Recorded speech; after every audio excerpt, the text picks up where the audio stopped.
Welcome to the Daybreak with Jeff Slakey podcast. I'm so happy you found us. Please subscribe, rate, review, and share this with your circle of influence. It's a collection of the interviews, news, and conversation during Daybreak with Jeff Slakey on I-Fiber1 News Radio, KMAS, weekdays from 6 to 9. Well, good morning to you. Friday here. It's the 28th of August. Good morning, Spencer. How are you? Hey, TGIF. What's going on? You ain't kidding. Today on the show, local news conversation. And, okay, so we got a couple things to talk about here right now.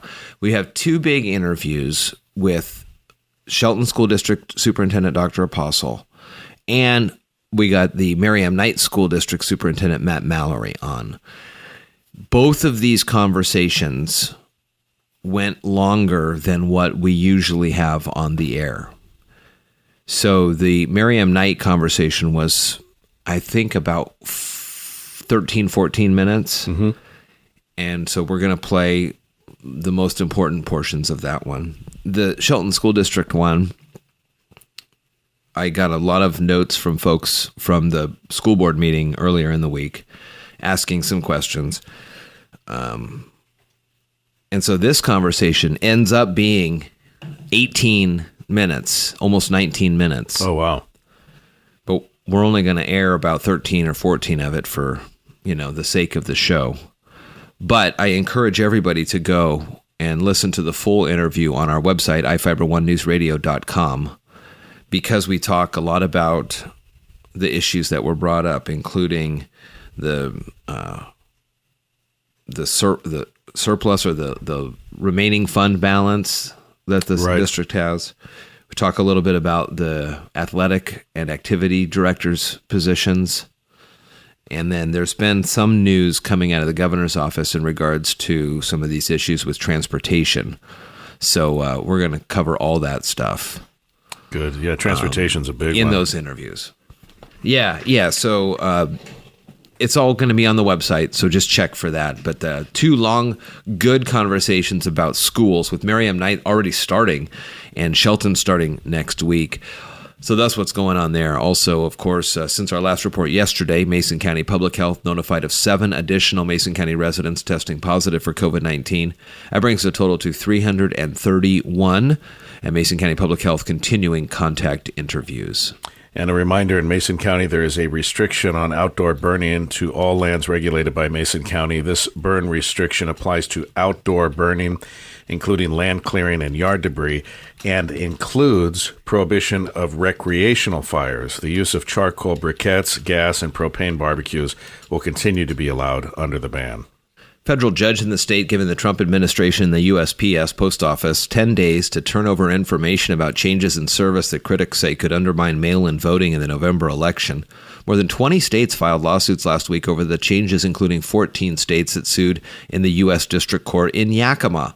U.S. District Judge Stanley Bastian on yesterday, granted the state's request to speed up discovery in that case. Justice Department opposed the request, saying that much of the information the states are seeking is already in the public record. Washington State continues to see a decrease in both new weekly and total claims for unemployment benefits. The number of new claims for unemployment benefits in Washington last week, 18,389, was down 16.2% from the previous week. More than 568,000 claims for benefits, with some of that number reflecting people who filed multiple claims, were filed for the week of August 16th through the 22nd, down 4.8% from the previous week. More than $182 million was paid for 357,077 individual claims last week, a decrease of $15.4 million and 5,760 fewer people from the prior week. To date, the state has paid nearly $10 billion in benefits. Shelton Cinemas is going to be reopening on Monday. I saw this on their Facebook page. They are reopening on Monday with the movies Tenet, which looks like a real mind bender. It's another Chris Nolan movie. The other one is Spider-Man Far From Home. So that was last year's big Spider-Man Marvel blockbuster. But good news for Shelton Cinemas, reopening. Go to their website, sheltoncinemas.com, for showtimes and more information on that reopening. But I thought that one was pretty cool. And then if you're looking for something to do this weekend, it's the last couple days to do those votes on the Percival Plinth project in downtown Olympia. Just keep your social distancing, and you can go with your phone and go to the website and vote there. Let's see. Yesterday, Mariners, it was a double header. So rookie Jose Marlemeos hit a first grand slam, and Shedlong Jr. also connected in the 6-run first inning and carried the Mariners to an 8-3 victory over the Padres in a double header split. Mariners again play today. It is going to be starting a series against the Los Angeles Angels in Los Angeles. And we'll have that game with a 5:30 pregame and a 6:40 first pitch. Again, today on the show, local news and conversation, Matt Mallery from Merriam Knight, Dr. Alex Apostle from Shelton Schools. It's all coming up here on Daybreak. From the iFiber One News Radio studios, you're listening to Daybreak. Well, good morning, everybody. Jeff Slakey and Spencer Hughes. Fridays, it's time to check in with Dr. Alex Apostle from the Shelton School District. Good morning, Alex. Good morning, Jeff. Great to be here as always. Good to talk with you. I was sitting in and listening in on the school board meeting this week, another heavily tuned in meeting. When I was watching I was there for at least maybe over an hour or so listening in. There was a couple hundred folks there, lots of community involvement. There was a lot of topics discussed and a lot of tough decisions being made. So let's kind of go through where we got to the point on the approval of the budget on this week, and then kind of all the decisions with that. Well, there's no question, Jeff, that it was a very difficult decision for myself and the school board. And the only thing I can say is, we had some information, received information from the governor yesterday about taking a different look at the transportation budget, which we are going to do, and job sharing. And so we're going to take a look at that and see how that fits in with everything. The objective, quite frankly, Jeff, is to bring people back to work in some fashion. That's what I want to try to do. And in the resolution, it gives the last section of the resolution, it states that the resolution gives the superintendent the authority to revamp the position that we approved, and that is going to be our intention, and that's what we want to try to do. We're going to take another look at things. I've got people working on job sharing and getting all the details, along with what we can and cannot do in relation to the governor's direction regarding the transportation budget. So just the bottom line here is we're going to do everything possible within legal limits to bring people back to work. That's my objective. That's the objective of the school board.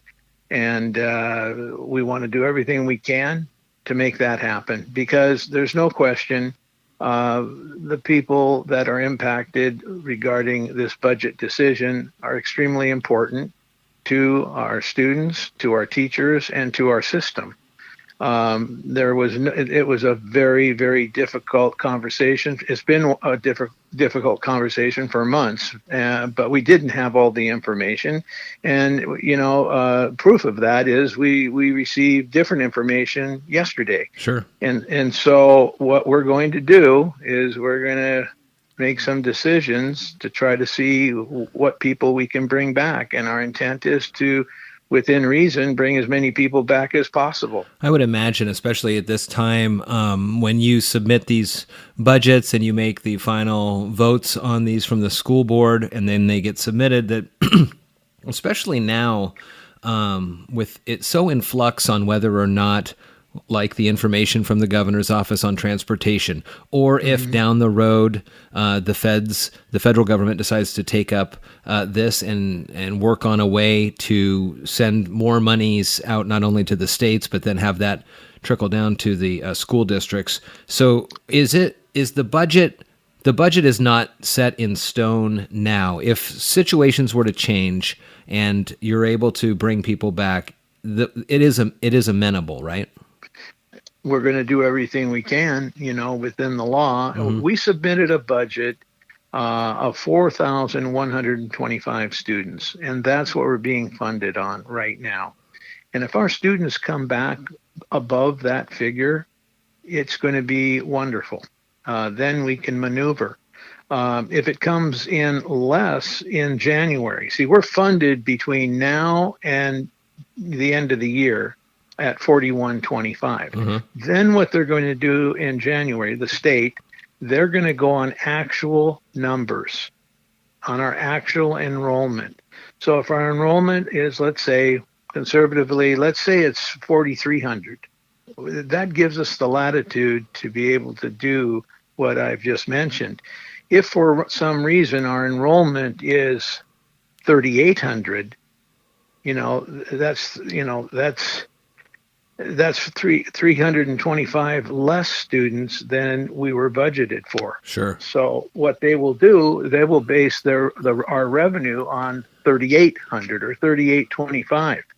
That presents a problem. But we're going to look at this in a very positive way and hope that everything is going to work, that parents are going to send their students back to the Shelton schools, which I believe they will. And, the people that are impacted regarding our current decision on the budget need to know that this is not what we want. This is protecting the district's solvency at this particular time. But if circumstances were to improve, of course, we're going to bring people back to work. And, the job sharing possibility will help us. And, in our district, we have different unions, different bargaining agreements. In some districts, they've got, in terms of the classified staff, they have one union, one contract, and they can move in job sharing from one place to the other. In other words, bus drivers can move to where paras are. Paras can move to where bus drivers are. So what we would do is we'd go right to the table with our unions and determine, based on our enrollment, based on where we're at, we'll sit down and we'll negotiate to the best of our ability to make this work for as many people as possible. One of the things I heard this week in the meeting was people were wondering about the rainy day fund, or the I think there was about 4.7 million. That's kind of a look ahead. And you mentioned solvency. Can you kind of talk about that? Right now, we're at best, we're at about 2.5 million.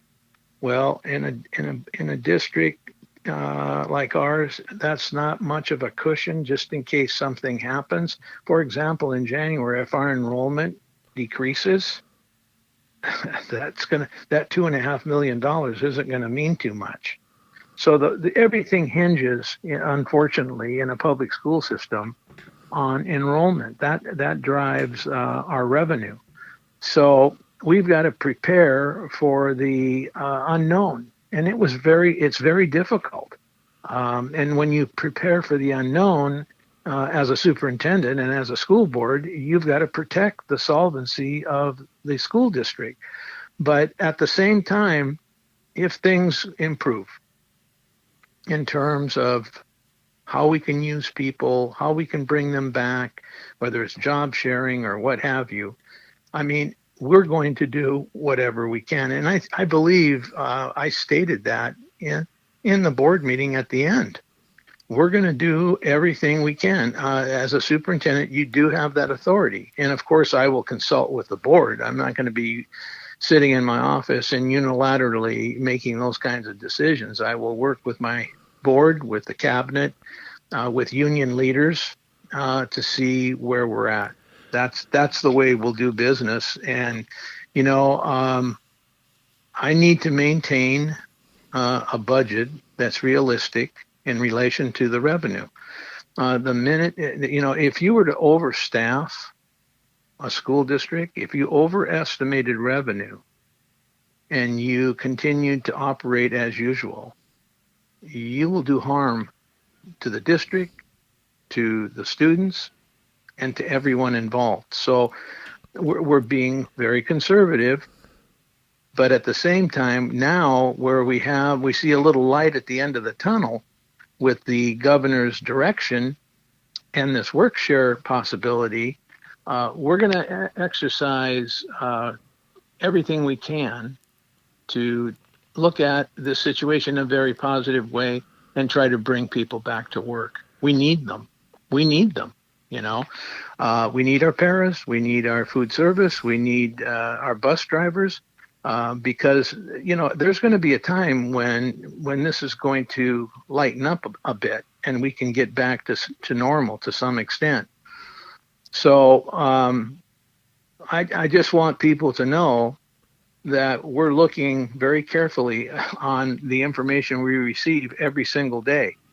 And right now, I would say we have some positive news from the governor and with this work share program. I know it's not just you. I was talking with Superintendent Mallery from Miriam Knight as well, and they're looking at the numbers and trying to understand all that with their class and their school they have there down in Vancouver, Clark County area. I saw a report that they were furloughing almost half of the people in that school district. Another question that came up was the athletics and activities directors. So Sure. At a time, a couple years ago at least, the athletics director was also the football coach, and they stayed mainly at the high school. I think he also was the math teacher or something like that. Are these positions strictly high school positions, or are these also district-wide looking at activities and athletics? Very, very good question, Jeff, and it's been asked by people in the community. We are now, this is before the pandemic, our goal was to have a great academic program, and I've mentioned, you know, that we're going to be starting a new high school, a community high school, a project-based high school, Cedar High School. We're moving ahead with the Met Academy. We're trying to create a vision to really support our students as they go through the system. Part of that is having a great athletic and activities program. And so before the pandemic, we wanted to improve what was going on in terms of activities and athletics in the elementary schools and in the middle grades so that they would feed right into the high school. So we hired an activities director who happens to be Mark Smith, the head football coach. But both he and Trevor Leopold, who is dealing with the high school primarily, and that's a big job, to keep us informed in terms of what's happening with athletics across the board. And Mark is doing the same thing. They're attending meetings. They're keeping the district informed as to what's happening with athletics and activities. It's not that they're sitting on the sidelines doing nothing. But if we need those people down the road, based on what I've talked about in terms of potential scenarios, they may have to do double duty too. And so that's the story. Before the pandemic, you know, we had the fields going in, and we do still have the field construction going on. Mm-hmm. The facilities are being improved, and we wanted to have a very strong athletic and activities program K-12. And there was no way that Trevor Leopold could handle all of that on his own. Being a high school athletic director is a big job. Now, there's more to it than people see. So those two positions are critical to the ongoing effort for Shelton schools to be the very best. You know, athletics and activities are very important to our kids. And that they coincide directly with academic achievement. When kids are happy, when they're involved in activities in schools, K-12, they're more apt to come to school every day and to excel academically. They go hand in hand, and I think some people have trouble seeing that. But I've been in this business for 44 years, and I know how important activities and athletics are in terms of the total picture in a public school system. So we made these decisions before the pandemic because things were really rolling forward. And we had great support from a majority of the community to continue to refine and improve activities and athletics in the Shelton School District. We were falling behind. And anybody that keeps up with athletics and activities in our school district, they know that we needed to improve. And again, those programs go hand in hand with student success and academic success. Well, yeah. I mean, I was going to say. I mean, it was a tough week. It was, I'm sure, hard to sit on the listening end of a lot of those emails and messages and phone calls read to not only you but the board as well. It's not just the Shelton School District facing these issues, but all across the state and the country, the world. Really. So I'm encouraged by hearing about that governor's directive on the transportation, and hopefully that opens the doors to helping out of the folks who were maybe left behind on this last budget, but there could be some opportunities moving down the road. Jeff, we're going to do everything we can to bring people back to work. Are we going to be able to bring back every single person? Well, it depends. They're telling us that next year is going to be more difficult than this year. And as a superintendent, I can't have a blind eye to that. You know, when the state is going to be 10 to 12 billion dollars behind, you've got to think, well, how's all that going to work? And we're seeing some difficulties right now. But, you know, we're talking about people's livelihood and their life. And I can tell you this, that we're going to do everything possible to make things happen and to improve things for the people that are going to lose their jobs. But I really believe that based on the governor's direction and the job share, I think we're going to be okay. I'm not saying everything's going to be perfect, but it'll be better than where we are right now. And I'm going to try very hard. We're going to meet with our union leaders and talk about the possibilities based on the governor's information, and we're going to see where we're at. So I don't want to have people give up hope. We have hope, a lot of hope, and we're going to do everything we can to make it work. So, Dr. Alex Apostle, I think too, another aspect of why this is such a focus on right now is obviously the schools are starting right now, right? But also this, if I'm kind of picturing this in my head, the school district is one of the first major entities that's coming back after all of this budgetary information. I mean, cities haven't been making their budgets quite yet. Counties haven't been making theirs quite yet. I mean, we don't know until really kind of the legislative session gets underway, but because the school district is in kind of in a unique off-year fiscal cycle, you're seeing it happen now.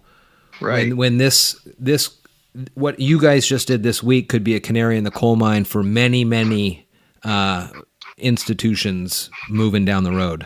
Well, I review the literature and the reports and everything, the research across the state and across the nation.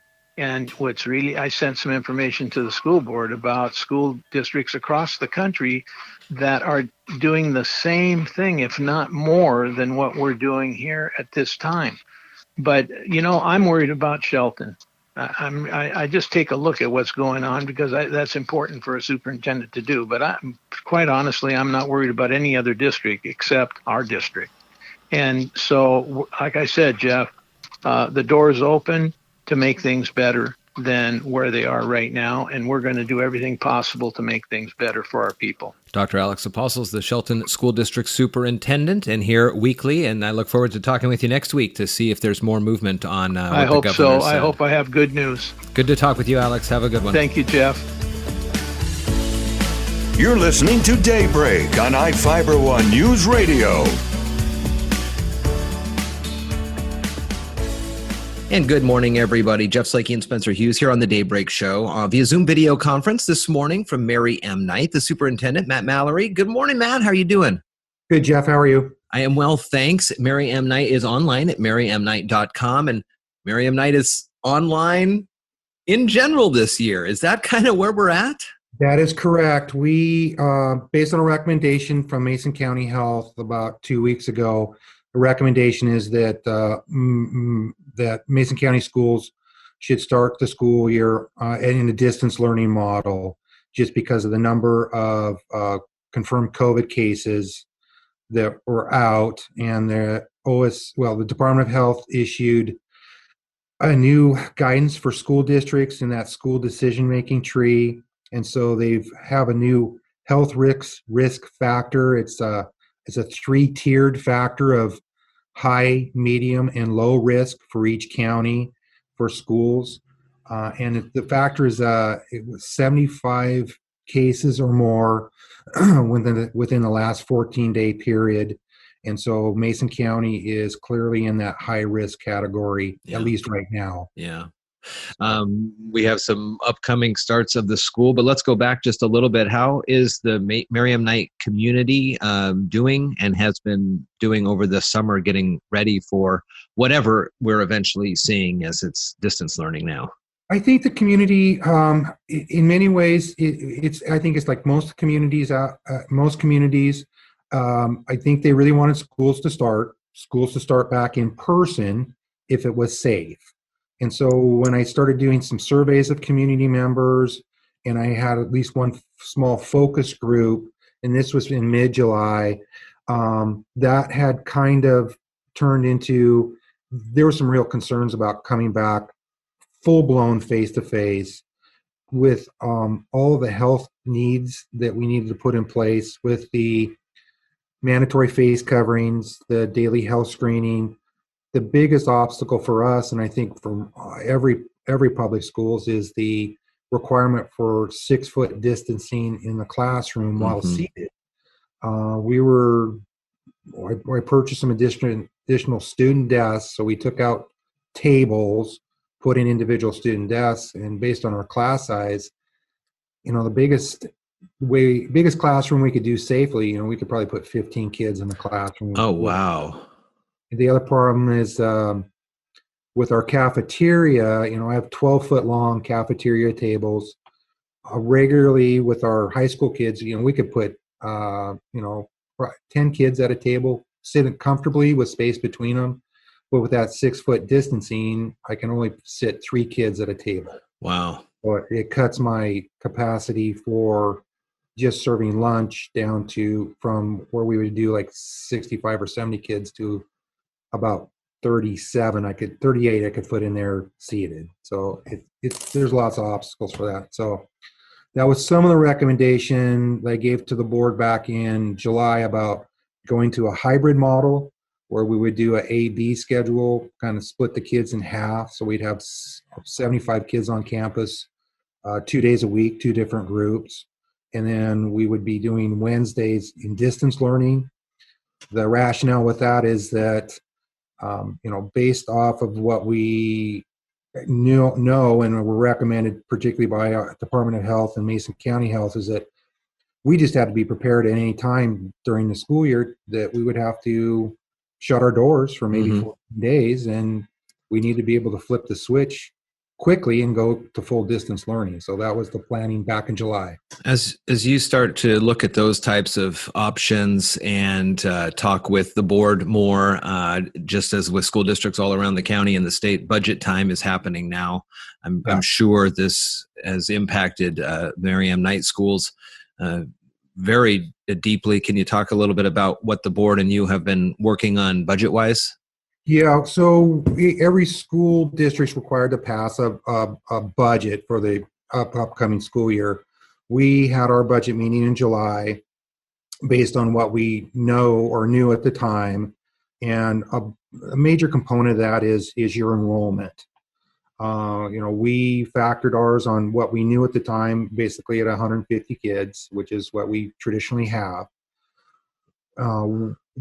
The concern, I think, for all superintendents is we don't really know what we're going to land on our first official count day. That is a big worry if we're going to actually have the projected amount of children attend school. The other thing about it is that the metric on that for years, my entire career, is that on on the first day of school and on the first official count day, which is the first day of the month, is that, we count tennis shoes under the desk. That was just the way we've all done it. Now, under this distance model, it's a little bit more problematic in that we need to have evidence that kids have made a contact with a teacher, but in different modalities. Either that's a face-to-face contact through a video streaming, whether that is an email between kids, a text message, or some type of evidence that they've accessed their learning management system, or they've accessed a lesson remotely. So that's a new challenge for us, or a new goal for us in this whole process. Technologically speaking, how is the Merriam Knight community able to have those types of, with the Chromebooks and the internet capabilities for streaming and things like that? Well, the technology part, I invested in we purchased 150 new Chromebooks back in June, anticipating that we'd have to go into this distance learning model at some point of this current school year. So yesterday, today, and tomorrow, we're issuing out Chromebooks to every child in the district. We're having parent-teacher conferences, started that yesterday and today. The challenge is broadband access out here. Mm-hmm. The PUD number 3 has been a tremendous partner in helping get those Wi-Fi beacons established out here. The data I heard about 3 weeks ago in a presentation of all those free Wi-Fi beacons that they put out through the entire county, the 3 beacons that get the most amount of use with data exchange, both uploads and downloads, is the one that's located in downtown Shelton, really very close to your business. Mm-hmm. The other one is at the Matlock Grange and Schaefer State Park. Wow. 3 beacons that get the most amount of use out of all of them they put out. So that should tell you something, that the population out here is really utilizing those, and we are in desperate need of that infrastructure. And PUD's been a great partner in that. I think they are looking for additional funds to speed up their fiber install out in this part of the county. I know we have state legislators, we have our state representatives trying to get additional funds directed towards the county and really all of the Olympic Peninsula to get a good broadband infrastructure in place. Yeah, there's been a lot of talk over the years about connecting everybody, and this may be the break point where it is the start of it actually happening. So you talked about the teacher introductions, and that's a great time of the start of the school year for the kids to be able to meet their teachers for the first time and kind of get an understanding. After that initial meeting, how is the learning going to progress? Is it a curriculum? Is there an overall curriculum, or is it individual teachers, just as if it were the classroom? Well, it's kind of, it is both right now. So we invested in new curriculum over the summer, both at the elementary and high school level. That is, we can deliver it in different modalities. We can do it fully online, digitally, and then it is a mixture of print material, and then we can actually print off paper packets if need be. So we're trying to address the different levels of access for our families out here. It is going to be, we're trying to launch it primarily distance learning digitally. So we did invest in some Wi-Fi hotspots. And so for part of our meal delivery this time around is our bus drivers are going out in vans with a Wi-Fi hotspot in their van. So when kids walk out to get their meal, they can at least access that Wi-Fi hotspot. Oh, wow. The challenge is cell phone service out here is spotty. Mm-hmm. So if we have a good Verizon signal, it's effective. If we don't have a good Verizon signal, it's not effective. And the other part of the day is we're trying to put our vans in certain areas of the community and at least park them for an hour And so parents can drive up and at least access that digitally for that period of time. We're only in day 2 of that, so we're trying to figure out the best way to go about doing that. And then have you identified students who are perhaps with learning disabilities that are unable to either connect virtually like you and I are right now, or they definitely need some sort of support structure with a teacher? Has there been conversations about how to do that? Yeah, we know we've identified those students. And so, Jeff, I think certainly when the counties gets to a moderate level, we'll be looking at bringing larger amounts of students back. We know that as the dust settles here in the next week and a half or 2 weeks, we're going to have to develop a plan to bring in very small groups of students who cannot access an education any other way than in face-to-face. We haven't really got a firm plan of that. Right now, it'd probably be in groups of 5. One thing's working with Mason County Health and Dr. Stein. There's this huge emphasis about cohorting of students or putting them in very small, I think the new term is pods. So you just get a single group of students. They would stay together for the entire day. They don't intermingle with other students, with the idea behind that if by chance one of them were positive with the coronavirus, they would only expose a very small amount of other students and staff. And so that is some of the challenge, how to do that safely and really clearly identifying those students that we need to bring back on campus who don't have access any other way. So yeah, we've been talking about trying to do that. It's going to be after kind of the dust settles here, but I know in the next couple of weeks we'll be developing that plan and really clearly identifying those students and how to bring them back safely. But it'd be very, very small amount. Sure.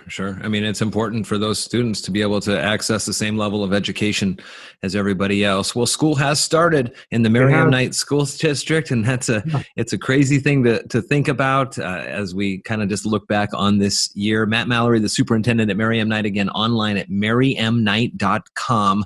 All sorts of information available there for the folks in the district. Matt, good to see you. Good to talk with you. And we'll catch up a little bit down the road and see how things are working in the district. Okay. Thank you, Jeff. Have a good one. You too. Thank you so much for listening to today's Daybreak with Jeff Slakey podcast. Again, I'm so happy and honored you found us and chose to listen. Please subscribe, rate, review, and share this with your circle of influence. It's a collection of some of the interviews, news, and conversation during Daybreak with Jeff Slakey on iFiber One News Radio KMAS, weekdays from 6 to 9.